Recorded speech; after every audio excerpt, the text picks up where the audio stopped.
ዳጣ ሰላምዬን እናቴ ማን እንደሆነ ካልነገርሽኝ ዛሬ አልፈታሽም። እዛ ቤት ከኔ እድሜ በላይ ተቀምጠሻን ከ20 ዓመት በላይ ስለተቀመጥሽ ስለ እናቴ የምታውቂው ነገር አለ።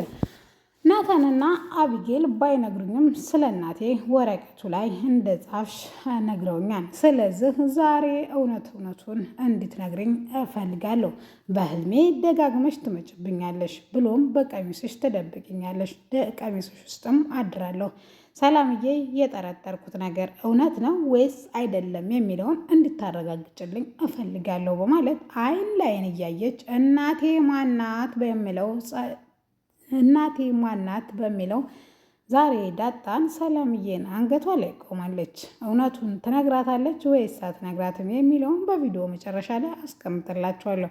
አሰላሙ አለይኩም ወራህመቱላሂ ወበረካቱ። ስደተኛዋ ዩቲዩብ ቻናል ተከታታዮች እንዴት አደራችሁ? እንዴት ዋላችሁ? እንዲሁም ክርስቲያን ሆነች ሰላም ብያለሁ። ዛሬ ይዤላችሁ የመጣሁት ዳጣ ድራማን ክፍል 110 ነው። እነሆ እንድትከታተሉ ጋበዝኳችሁ። ወዳችሁ ፈቅዳችሁ ስለምትከታተሉኝም ከልብ አመሰግናለሁ።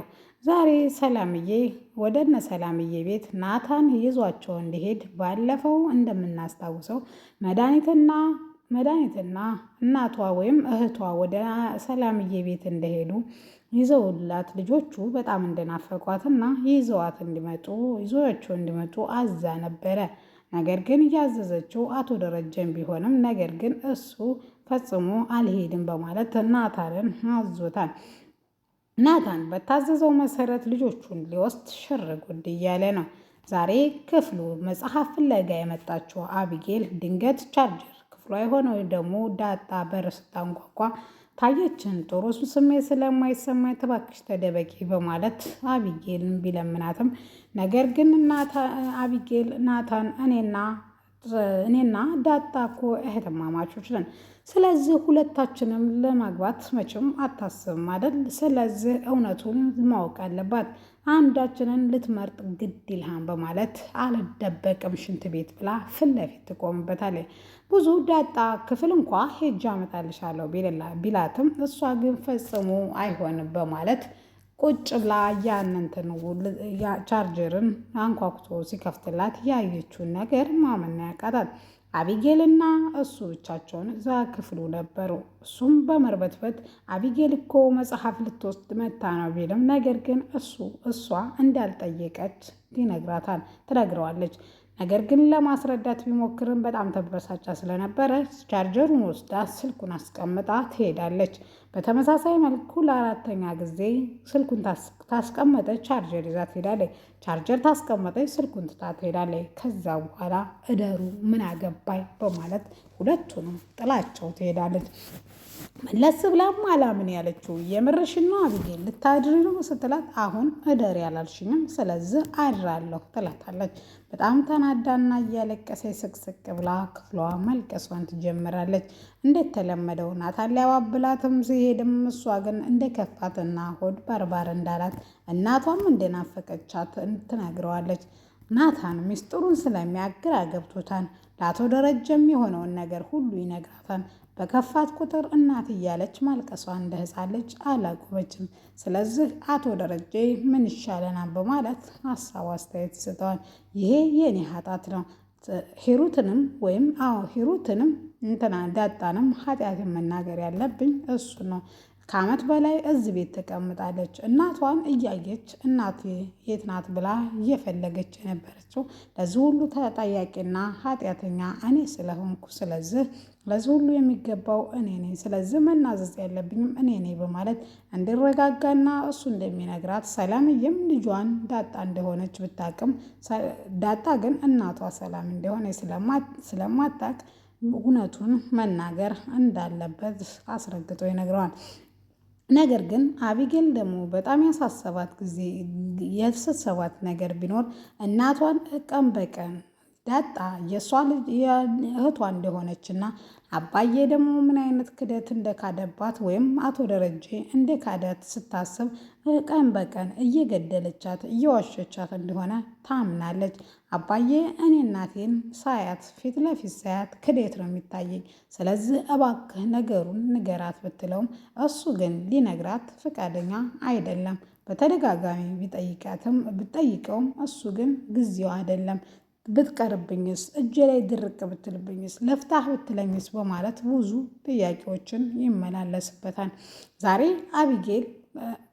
አቢጌል እንትናን ራጁን እሞታለሁ ብሎ መርዝ ጠጣለሁ ወይም በረኪና ጠጣለሁ ብሎ አርጁን ለቅመም ቢልክም ነገር ግን እሷ ግን የትናንትናዋ አቢጌል ስላልሆነች ራሱን ለምን ያጠፋን ብላ ደውላ ተረጋግቶ ካፌ እንዲቀጥራ ታደርጋለች። ወደ ካፌም እንደሄደም እኔ ከእንግዲህ ወዲያ ያንተ ሊሆን አልችልም፣ ልወድህ አልችልም። የህንድ ፊልም በኋላ ብዙ ዋጋ ቢከፍለውም በኋላ ግን የራሱ ያደርጋታል። አየህ፣ ይሄ እስከ ጥግ ድረስ ዋጋ ብትከፍልልኝ፣ ምንም ብታደርጉልኝ እኔ ያንተ ልሆን አልችልም። ስለዚህ እባክህ የራስን ህይወት እንድትኖር እየለመንኩ ነው በማለት ደጋግማ ትነግረዋለች። እሱ ግን ከሷ ውጭ አርጁን ህይወት እንደሌለውና ቢሞትም ሞቶ ራሱ እንደገና ቢፈጠር እሷን ብቻ እንደሚያፈቅር ይነግራታል። ልክ እንዳልሆነ ሁሉንም ነገር ታስረዳውና እሷን ለመርሳት ደግሞ የሚቻለውን ሁሉ የምታግዘው እንደሆነ ቃል ትገባለታለች። ይህን ብላ ተደጋጋሚ ባገኝህም ነገር ግን ተስፋ ልሰጥህ ሳይሆን ከኔ እንድትርቅ ልረዳህ ነው በማለት እኔ በጣም በብዙ መልኩ ተለይቻለሁ። ያቺ የድሮዋ አቢጌል ብኮን ለሰገንድም ልታይህ አትመጣም በማለት ትነግረዋለች።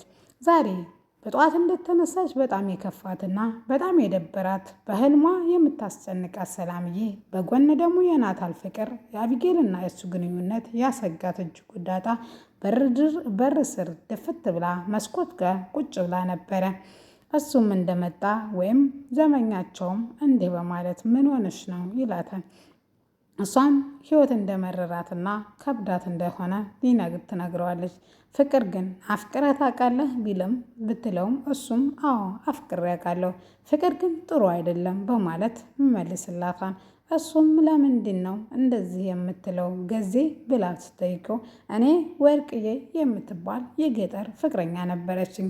እውነቴን ነው የምልሽ፣ በጣም ነው የምወዳት፣ በጣም ነው ማፈቅራት። አየሽ፣ ገንዘብ አለመኖር ወንድ ልጅ ሆኖ በጣም ሞት ነው። ገንዘብ ስለሌለኝ ወርቄን የምታክል ምርጥ ልጅና ቆንጆ ልጅ የአረብ ሀገር ጥላ ሄደ።